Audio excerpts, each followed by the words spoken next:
kwa mfano ahadi za kisiasa, anapotoa mtu ahadi, mimi mkinipatia labda ubunge au kadha nitakupelekeni nyote Ulaya. Sasa huyu mtu baadaye inakwenda mpaka anaweza kipindi chake ile ahadi kutekeleza. Hii vipi inakuwa uzuri? Manake pengine bwana pale naye anataka kuingia kwenye siasa. Huku kwenye dini hakuna ahadi za kisiasa na ahadi za kisayansi, hakuna. Kinachotizamwa ni kile wewe ulichoahidi, na kuahidi kwenyewe kunakozungumzwa sio ile lip service wazungu wanasema.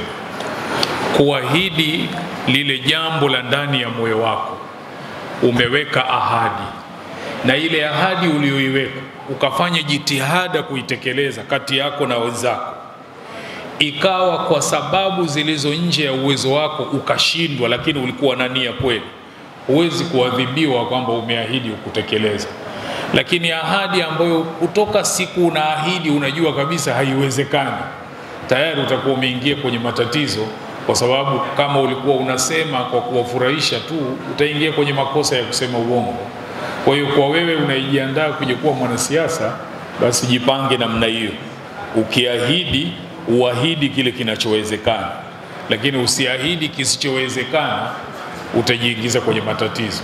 Ukiahidi kinachowezekana na ukafanya jitihada, na huo muda unasema ukaisha hukufanikiwa, huwezi kuingia kwenye matatizo, kwa sababu ulifanya kwa kiasi cha uwezo wako.